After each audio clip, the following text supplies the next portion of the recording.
A functioning motor has three basic settings: resting, starting, and running under a load. The running of a motor creates heat. For the most part, this heat buildup is harmless, but if the heat reaches high levels, the motor's sensitive functional components are at risk. When a motor is drawing too much current and creating excessive amounts of heat, it is called running in overload. If a motor runs in overload for any length of time, the excessive heat can damage the motor. To protect motors from running in overload, manufacturers typically protect their products with an overload relay connected to the motor starter. When an overload relay trips, it opens contacts within the control circuit, stopping the motor. The most common type of overload relay uses a melting eutectic alloy. A eutectic alloy is a specific type of metal that changes directly from a solid to a liquid at a fixed temperature. In a melting alloy overload relay, the eutectic alloy is housed in a tube along with an inner shaft cemented in place. This tube is connected to a ratchet wheel.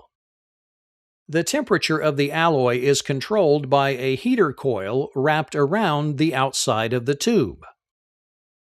The heater coil is directly connected to the circuitry of the motor, so when dangerous amounts of current run through the motor, the wire coil will also heat up. When the heater coil gets hot enough to melt the inner eutectic alloy, it indicates that the motor has reached a dangerous overload threshold. At the elevated temperature, the alloy will instantly turn from a solid to a liquid, allowing the inner ratchet shaft to turn freely. When the wheel turns, it releases a pawl previously engaged in one of the cogs of the ratchet wheel. This pawl is connected to a spring-loaded contact fixture, such that when the pawl trips, the contacts automatically open and stops the current flowing to the motor starter. The spring-loaded contact fixture also includes a reset button so that when the eutectic alloy cools and cements the ratchet in place, the contacts can be closed by re-engaging the pawl in a cog and compressing the spring. Another important part of motor electronics is forward and reverse circuitry.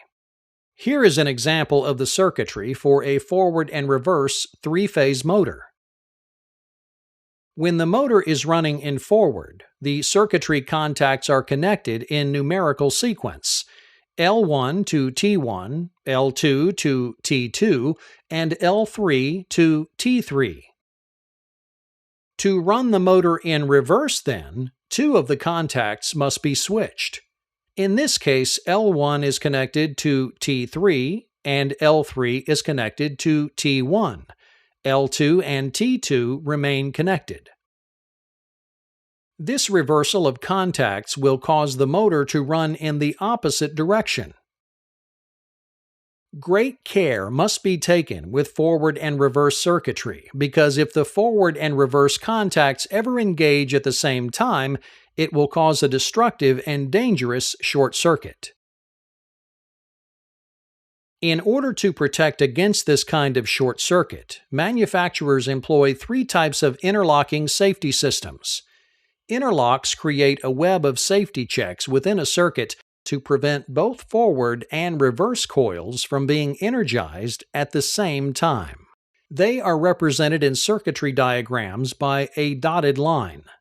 The most basic level of interlocking systems is a mechanical interlock. A mechanical interlock is a physical lock that prevents the forward and reverse contactors from being engaged at the same time. The second level of protection is an electrical interlock.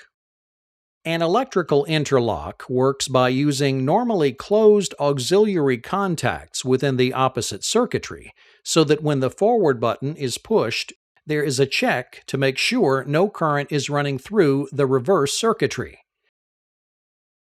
The same is true when the reverse button is pushed. The final level of protection is the push-button interlock. This interlocking system works by physically opening the button contact within the opposing circuit. This way, if for some reason both buttons get pushed, then no current will flow at all.